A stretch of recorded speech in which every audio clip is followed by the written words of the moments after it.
Hello and welcome to Brave Soul's Resurrection Rewind, where today I'll be covering the resurrection version of Stark, a character I was really excited for them to resurrect because, as some of you may know, he is my favorite Espada and one of my favorite characters to use in this game, despite his original 6-star not being so great. With that said, let's find out if this one is any better.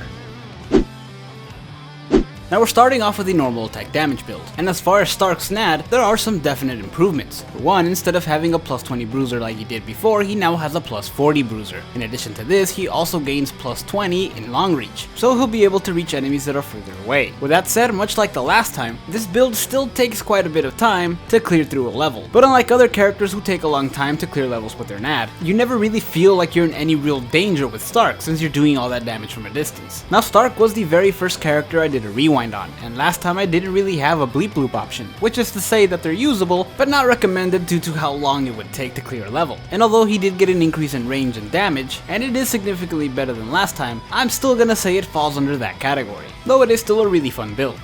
Bleep bloop.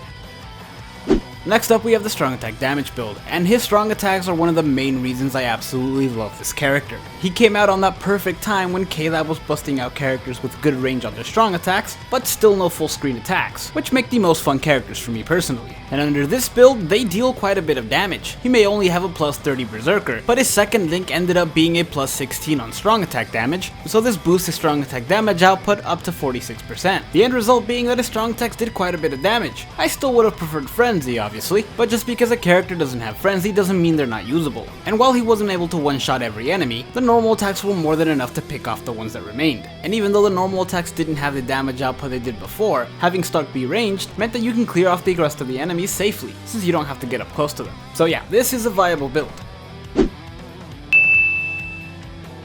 Next up is the strong attack recharge build. Now I've said before that this build is my favorite of all the builds, and Stark is the reason why that is. His original link is strong attack recharge, so having a full strong attack recharge build means that you can be constantly spamming strong attacks. And while some enemies won't be taken out in a single shot, you really don't have to wait that long to be able to use a following strong attack. In addition to this, Stark has a secondary soul trait of strong attack damage, so he's not completely out of a strong attack damage link. I still wish they would have given him Frenzy, but this build is still viable without it.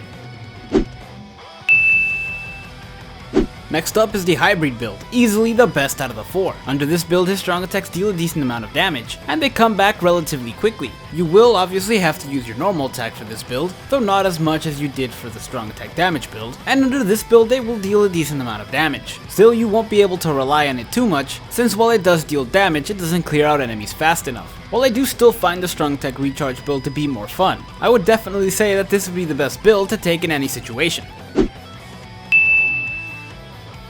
In the end, I can still only go as far as to give this Stark a B-.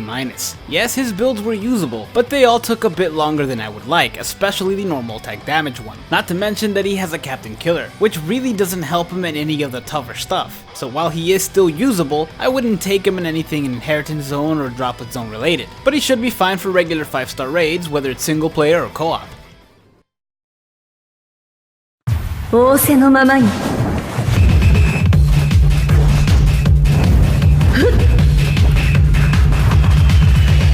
いかがでしょう